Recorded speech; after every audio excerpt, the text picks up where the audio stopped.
Γεια σας παιδιά και καλώς ήρθατε σε άλλο ένα καινούργιο μου βίντεο. Σήμερα θα μάθουμε να περνάμε από τον υπολογιστή σε μια συσκευή που θέλουμε, π.χ. σε έναν σκληρό δίσκο ή σε ένα MP3, μια φωτογραφία ή ένα βίντεο. Το ίδιο είναι. Πάμε να ξεκινήσουμε. Παίρνουμε τη συσκευή που θέλουμε και τη συνδέουμε με τον υπολογιστή. Τώρα μπαίνουμε στον υπολογιστή, στα αρχεία. Μπαίνουμε στα αρχεία. Και τώρα, π.χ. εδώ είναι ο δίσκος. Πάμε και πατάμε το άλμπουμ, όποιο άλμπουμ θέλουμε, πάμε εδώ π.χ. Μπαίνουμε μέσα. Τώρα, υπάρχει μια φωτογραφία, παίρνουμε αυτήν εδώ π.χ.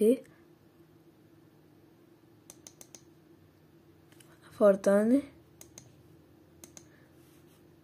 και είναι αυτή η φωτογραφία. Τώρα πατάμε το δεξί κλικ, πατάμε την αντιγραφή και τώρα βγαίνουμε από εδώ, πάμε στα αρχεία, μπαίνουμε εδώ στο σάμπα που λέει, πατάμε αριστερό κλικ, πατάμε paste, γίνεται, μπήκε αυτή η εικόνα, τη βγάζουμε, άμα θέλουμε πατάμε πάνω στην εικόνα και γράφουμε ό,τι άλλο θέλουμε, π.χ.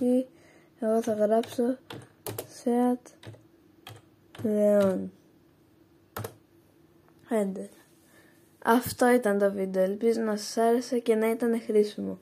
Για ένα καινούριο βίντεο γράψτε μου κάτω στα σχόλια ιδέες και επίσης θα ήθελα να σας παρακαλέσω να κάνετε εγγραφή και ένα like. Τα λέμε. Γεια.